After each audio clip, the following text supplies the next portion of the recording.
It's a really hard time to be a kid. Our kids are facing so much right now, both in terms of what they experience personally, what those around them are going through, and all with which they are bombarded in the world.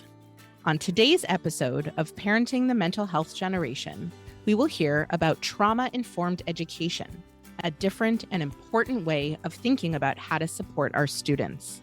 Welcome. I'm Lisa. And I'm Amy. And we're the hosts of Parenting the Mental Health Generation. It's difficult to know the right things to say and do to support our kids. And sometimes we make mistakes despite our best intentions. Here, we lay it all out together and discuss the topics that concern us on our parenting journey. Today, we're speaking with Jennifer Ginopolis, the Director of Recovery for District 113, which represents Highland Park and Deerfield High Schools here on the North Shore of Chicago. Jen has been a part of the D113 staff for over 22 years, serving most recently as the Highland Park High School Counseling Department co-chair. She's here to share with us all about what trauma-informed education means, how she's helping to serve her students, and new ways to think about meeting children's emotional needs in the school setting. So put in your earbuds, take this 30 minutes for you, and join our conversation with Jen G. Welcome, Jen. Thanks for joining us. Well, thank you both so much. I'm excited to be here. I was lucky enough to meet you last fall, shortly after you were hired to be the Director of Recovery for High School District 113. And this was a new position they created to support the community following the shooting on July 4th in Highland Park, which is part of your district. So before we dive into the details about that job and trauma-informed education, would you just tell us a bit about you and your career prior to this position and how you landed there last summer? Absolutely. Like Lisa referenced, I've been in the district for a long time. I always say that I've professionally grown up in District 113. Prior to being here, I'm from Michigan. So I grew up there, went to Michigan State University, studied elementary education with a minor in Spanish and theater. And then I moved to I'm a Wolverine, so be careful. I'm okay. I'm out. How do we end this podcast? No, lots of love for anything Michigan. So I moved here with my best friend. We just wanted something fun and different. And I ended up getting my master's degree at DePaul University in counseling. And many years ago, applied to Highland Park High School. I actually started out as a bilingual counselor. So many of the families that I worked with spoke Spanish. I absolutely loved being a counselor for, 19 plus years. And then became one of the co-department chairs of counseling and was able to lead, along with my co-department chair, Lisa Gilbert, our unbelievable, amazing counseling department at Highland Park High School. Then July 4th tragedy happened, and our district moved very quickly to make sure that we were going to support our students, our community, our staff. And obviously this was new to many of us. And so they were exploring what we were to do and created this position as Director of Recovery. I interviewed for this position, and ultimately this is the role that I'm serving in for this year. And really it's to help support systems in the school that ultimately will support our students as it relates to trauma-informed practices. We've also kind of shifted to a term, healing-centered practices, to look in terms of healing as opposed to a deficit model. So that's kind of a new term that I've also learned. I do want to say that I am not a trauma expert. I think it's really important for me to put that out there. I've been learning so much this year. I've been taking so many classes and been fortunate to be doing a lot of professional development as well. But I don't claim to be a trauma expert. I'm definitely a learner right now, and hoping to take all of the information I'm learning and create systems in the schools that will help our students. The school is very lucky to have you, and I would love to hear more about what this means functionally. What are some healing-centered practices that you've been able to implement in the schools, and how does this impact the students? When I started this position, it was really important for me to address all students. So I'm going to say tier 1. So we use that term in schools, and you might be familiar with it, but just to kind of define it for everybody, tier 1 means all students. So to look at how can we help every single student, because we know it's just best practice for every student. So how can we address things at the tier 1 level and then at the tier 3 level. And so I skipped to tier 3 because that is really individual support for students that need our support, that maybe have experienced some extreme trauma, maybe from the 4th of July, but we weren't going to tease that out. We were going to say we were going to help students with any trauma.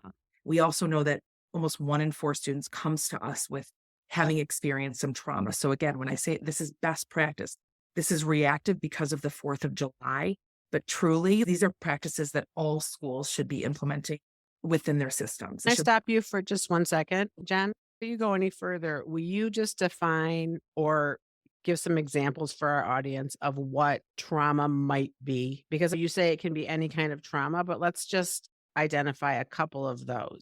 Absolutely. Trauma will dysregulate your coping system. That's how you would define trauma. It can range, obviously, and people can experience things differently. So you and I could be at the exact same event and your body could experience it differently because of your past, because of your experiences growing up. So things like divorce could be considered a trauma. But again, not everybody is going to experience it the same way. There are larger traumas like abuse, the 4th of July. So really they range. There's little t and big T, and that's defined in terms of consistency and the event. So when 4th of July came, there could be 2 people that were at the parade and they will have experienced this differently. Obviously, it was the tragedy on epic proportions. What we're seeing coming into the school would be 2 students that one student might need more support at that tier level, and one student might be okay day to day, but we know that we want to address this on a mass level to all students at the tier 1 level. So that student that might not have experienced it the same way will still be receiving supports, and they might not even know it through like SEL, social emotional learning, at that base level for all students. Whereas a student that we're seeing have more trauma, we're going to address in different ways. Especially given that trauma can be and is defined in so many different ways. Get back to this idea of, so how do we put things into place then at different levels to support those students? Yeah, absolutely. And so what we're looking to do really at the tier 1 level, so again, addressing all students, is to see how we can create an SEL, a social emotional learning program for all students. And that could be delivered through homework. We're still in the process of this. How we can make sure that we're supporting students at every level with self-awareness and really understanding their own well-being. We have a system called Panorama at both high schools, and this is an amazing data system that we use to deliver surveys to the students 3 times a year, which is the recommended amount, and it's a social emotional screener.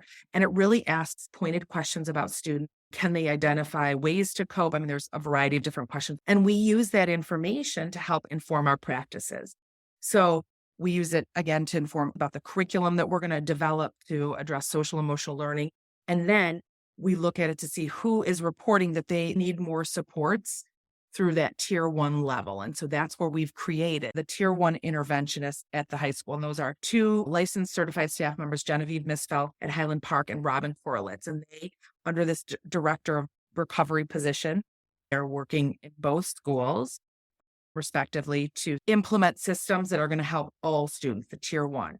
Then we looked at trauma interventionist or healing centered interventionist at both schools, and those would help students with more severe trauma that needed more one-on-one supports. And that's Melissa Zintara at Highland Park High School and Josh Novick at Deerfield High School. And so the idea really, Lisa, was to just look at all students and to see what level of support is needed.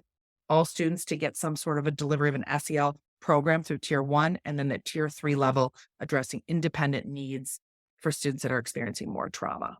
And these systems are meant to stay in place after the director of recovery's job is done, which is at the end of this year, correct? Absolutely. The systems stay. Yes. I will tell you this, my position was created with sort of not a timeline attached to it. And I think that after this year, it makes sense for this position to sort of dissolve and for the systems that are currently in place that I just mentioned to stay in. Within each school, we have something called a multi-tiered system of supports. And so both of these programs fall under that system. And there's this own level of like accountability within the buildings that makes the most sense. And I have to say that I am so excited that these programs are staying for our students in the building, because what we've seen in this year, Amy, and the supports that students have received is pretty unbelievable. So it excites me that I'll be back in the building as department chair of counseling, and I can still see and work with our recovery team. Are there parts of what have been implemented already that feel particularly helpful to you that you've noticed? Like, wow, this was a real success. I wish all schools around here were doing these new things that we've discovered.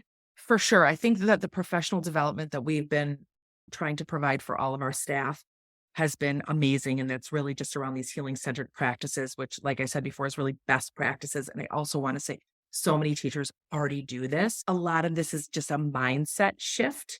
And so, I think this idea of how we're creating the spaces in our building, we're being very explicit about it. Even though intuitively there are a lot of teachers that do this, because that's why we've gone into this field to create safe spaces for students. Now it's explicit, and there are skills, there are tools, there are strategies to doing this, and we are pushing those out through professional development, which is, incredibly important. So again, like doing something intuitively is one thing, but then having the actual strategies behind that is important. So things like just creating these welcoming environments. This fascinating book I read in one of the classes that I'm taking called What Happened to You. And so it's this idea, instead of like, what's wrong with you? It's what happened to you, like something happened. And in this book, they say that connectedness is the antidote to addiction or to trauma. And so this idea of creating spaces where students feel belonging and connectedness. How do you do this? Little things sometimes, greeting a student by name, having student voice and agency within the classroom, having students build classroom charters, having them have a level of being a stakeholder in the classroom, feeling connected to the teacher. I mean, those are things that are so important in creating this sense of belonging. Amy, were you going to ask me something? Yeah, I have so many questions, but just in response to that particular piece, it sounds like what you're also describing is giving the kids agency and control back, not just connection, but a sense of this is my classroom, this is my path. Is that right? Yes. And here's the thing that I always find so interesting. I hear sometimes, well, what about the academics? What about the content? Students have, sometimes you hear this. Okay, I want it to be often? nice. Yeah. It's okay. You can lay it all out on the line here. Many times, there's a worry about content. I want my child to take this trajectory academically. Here's the beauty of all of this is there's a direct correlation between students' well-being, their social emotional health, and how they will perform. If somebody out there is listening and they're still focusing on academics and content, I'm not judging at all. So I want to be very clear on that. But I am here to tell you that there's a correlation to a child feeling good when they are in school, feeling connected, feeling belonging, feeling like they have agency and voice in the classroom. There's a direct correlation between that and how they will perform academically and how they will attend school. It is all connected. So it doesn't have to be one or the other. That's the beauty of this. It is both of these things. Mic drop. True. Can I ask you a question about that, though? Because I mean, in theory, I don't think there's anything I could agree with more. In practice, I think where it sometimes gets tricky is finding that nuance and that balance between supporting a student's mental health and also making sure that there are expectations. Absolutely. One thing professionally that I've come across a lot recently in a lot of different high school districts around here is this idea that the push towards mental health, which I am a large fan of, has at times resulted in a complete release of expectations around things like, for example, homework completion. Mhm. And so students are getting good grades in classes, even if they're not turning in any homework anymore. And the school staff are responding with, we don't want them to be stressed out about this. If they can show mastery of material on a test, it's really just not the priority. And I think where the parent concern then comes in is, but are we preparing our children for success outside of the high school building when there are going to be deadlines and there are going to be expectations? And I'm wondering if you can speak to striking that balance a little bit. This does not take away from boundaries or from expectations. It's the warm demander, as Zaretta Hammond talks about in culturally responsive teaching. It is the ability to create these spaces, but also hold expectations and boundaries and students accountable for certain things. So Lisa, I know you because I have taken the time to get to know you and see the layers of you. And so when you're coming in and you don't have the homework for me, is a conversation, is understanding why you don't have homework. It's taking those minutes. And this is not taking a full classroom. It's really understanding the layers to why you might not have that in. It's flexibility as opposed to just a diminishing of any expectations. It's a flexibility with tests or flexibility with deadlines, flexibility with homework. It's not none at all.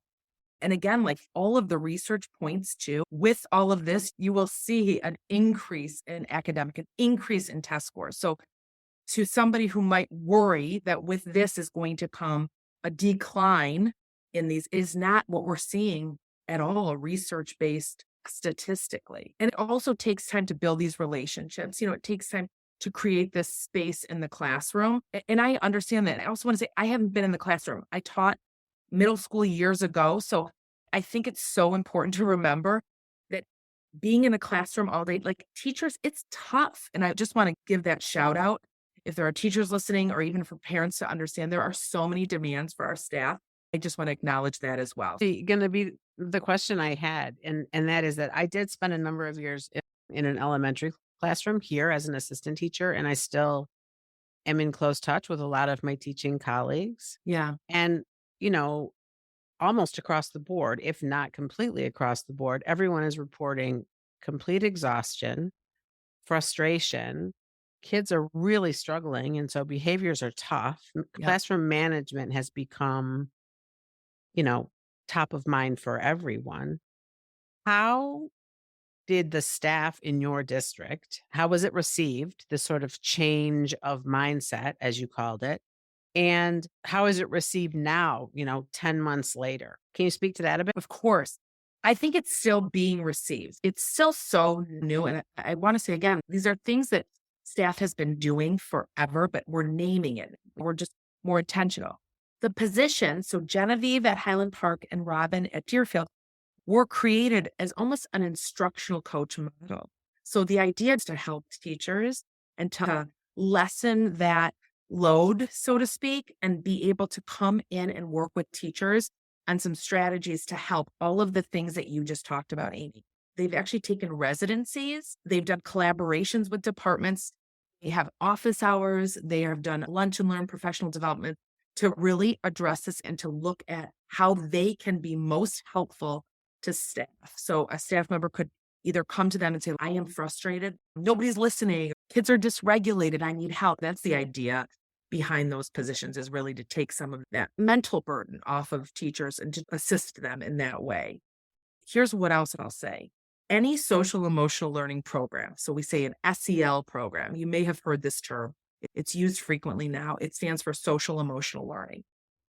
What I have learned this year is that many programs, ones that I am most fond of, address the adults in the building first. Because if you have a dysregulated adult, it is very hard to co-regulate your classroom. I'm going to tell you a very interesting story that I heard from Dr. Mark Brackett, who is this social emotional rock star. He is out of the Yale Institute for Emotional Intelligence, and he teaches a class on emotional intelligence amongst doing many other things. So he has a large sampling of teachers that he uses for surveys and data and statistics. And he did an experiment or I don't know what the word I'm looking for. A study? Okay, if we can add that in edit. So he did a study. So Mark Brackett did a study, and I don't remember the exact numbers, but let's say he had 10 teachers and he put 5 of them in a negative headspace. How did he do that? Well, he had them journal about a bad experience in their life. Then he took the other 5, and again, I'm giving some liberties with numbers. He took the other 5 and he put them in a positive headspace. So he had them journal about something positive. Then he had them all grade the same paper. And so where do you think the grades lie? I'm going to venture a guess here and say that those in a negative headspace were harsher graders than those 1 in to a 2 positive. grades slower, Lisa. Wow. And so I'm sharing this all to say the importance of our staff's well-being. My daughters, they sense the energy. It's called emotional contagion. They know when they go into a classroom and their teacher's having a bad day. They Mhm. know that. It's okay for a teacher to also say, to name it. Today, I'm a little frustrated. I'm going to work through it, modeling it. And so to help teachers do that and to help teachers have their own level of self-awareness about their emotions and to address that and to address the climate and culture and all of that are really in any SEL, social emotional learning program. It's typically adults first for the first year. How do we address it with the adults? And how do you address it with the adults? Do you have any examples of how you're supporting the teachers and staff in the buildings to then support our children? Absolutely. Are very, very effective, I feel. Oh, say that again, Amy. Donuts. Yeah, exactly. Honestly, right now, what we're trying to do is listen. And so listening to the staff, kind of similar things that we want for students, creating spaces where staff feels connected, where staff feels a sense of belonging, where staff feels heard and seen. And so one example, Lisa, is at Highland Park, they are doing listening sessions where they're sitting down and hearing what staff has to say. And it could be absolutely anything. And so that is step one, is really gathering. There's also been, surveys that have been sent out. Actually, Mark Brackett and Karen Nini out of Castle developed a survey for staff asking them questions. How are you feeling? Open-ended questions. And then step two, which I think we're not there yet, is what do we do with that information? Because nobody wants to take a survey or ask how you're doing and then never have anything done with that. So the importance of now getting this information, which is what's happening right now, and then moving forward with that. I actually did want to revisit what you had said earlier about the student surveys. And I was curious if you're in phase 2 of that part of what do you do with all of this incredible data that it sounds like you're collecting about students' mental health through these surveys multiple times per year? It informs our eligibility for students if they need additional support, but it's also informing the delivery of SEL or social emotional learning at a tier 1, so all student levels, so maybe through homeroom. So to look at where are the areas of need, and then how can we create a system, support, a lesson, whatever it is, around what that need is. It also, to me, is informing practice. And so just another quick story. This is just incredibly important with connectedness. So Mark Brackett, who I referenced earlier, did a study about people having somebody in their life. He's very open. He shares experiences about his own level of trauma. He shares it in his book, and he shared it with our professional development. And he talks about the importance of having an adult for students, for children to have an adult in their life. And so in his study, it came up that 34% of adults share that when they were children, they had an adult in their life that they felt safe with, that they felt was unconditional and non-judgmental. Only 34%. Actually, Including their parents? I'm so glad you asked that, Amy. Out of that 34%, only 5% identified that adult as their parent. Wow. And so I share all of this to say, through our Panorama survey, we ask that question: do you have a supported adult in the building that you can go to? And so based on those results, homeroom, I will argue, was born out of some of those results, to put adults in children's life that will hopefully connect with them in a way that is unconditional, non-judgmental, a safe place for students. I'm a big believer, as I'm sure we all are, that the school is the heart of the community. Mm-hmm. The high school in particular, where every child or every public school child in a community attends. How is or did your district communicate to the families and parents in your community about the Panorama scores? Because I know our community is doing the same survey. Yeah. And about the importance of what you open this podcast with, which is a child whose mental health is not in a good place, is unable to attend academically the way they would if they felt safe, heard, etc. Yeah. How are you doing that? And how are you bringing the community in for buy-in? Because that's, I think, a really important conversation for our audience to. I completely agree. It's a challenge. We brought Mark Brackett and Karen for an evening program specifically to address every single question that you just asked. to share all of what they've been sharing with us. And I think we had 60 parents show up. And Mhm. so what I say is that's data for me. I don't want to come at it with like can't believe only 60 parents. I want to say, okay, that's data. So what do we need to do then to get more parents? Like these are two unbelievable experts. We had Scott Poland come and speak to parents right after the 4th, and he is an expert in trauma. And I think there were maybe 10 people there, myself being one of them. I was at both of these. And I don't have an answer, but I think it's a good question to say, okay, this is happening. We have these amazing experts to deliver this information to our parents, to our community, and we're not getting the turnout that we should get. What do we do with that? What are we doing wrong? Because I think it's important to hold a mirror to ourselves and to see what do we need to do? And how do we need to work with our community to see the level of importance of these events? Well, and I I think think it's important to help our communities understand, and this is one of the things I know Catch works at every single day, understand that what's happening in our world, whether it be the tragic shooting on July 4th, the increase in social media, the absolute, contentiousness of our world at large, all of those things have effects on our kids that we may or may not see. And so these conversations are becoming increasingly important. And I congratulate your district for having them Yeah. and for putting it out there, because pushing us in the right direction. Well, And and there's I just so much out there. I'm sorry, Lisa. No, go ahead. I just think that there's so much out there to learn. And because of this position, I have grown so much, not only professionally, but personally as a mom. Some of the things that I've learned in this space have profoundly affected and changed me as a parent. And so, like, even for me to go as a parent to Mark Brackett and Karen Amy, he had this one saying, and I put it on the notes in my phone, and I went home and I said this to my 7-year-old. And he said, the power of just saying to a child, you don't have to worry alone. And I was like, that is amazing. And so these little snippets of information for parents to be able to get to help them grow, because gosh, we're all so flawed. Like we just are, and that's okay. But to take advantage of these things, I think would just help us as a community, help us as parents, as educators. I really want to look to see how can we get this out there. And I've attended Catch events, and I feel like they're so well attended. So I'd be picking your brain about how we can do that. The brains that you're picking would Yeah. say, stick to it and Yeah. work hard. And sooner or later, maybe Yeah, the if you flags build go it, up and it will people come. come. Yeah.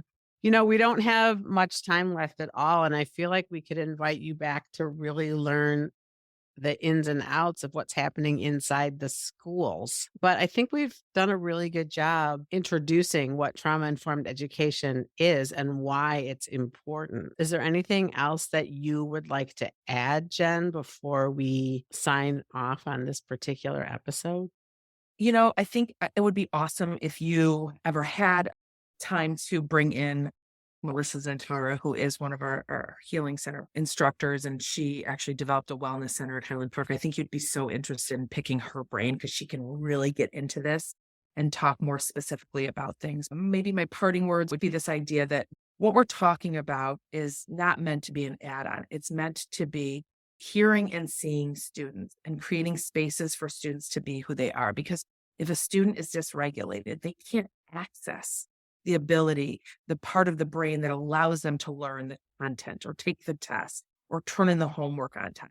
They can't access that. So when students feel regulated, when we create these spaces where a student feels like they belong and they are connected, it benefits everybody. It benefits everything, academics, content, attendance, all of it is benefited. So I think that would be like my main soundbite that I would like to leave with. And it sounds like even though this particular role is a 1-year role that you're in right now, the concept is still in its infancy. And I'm really excited to see where it goes and what you guys do with the information and the seeds that you're currently planting.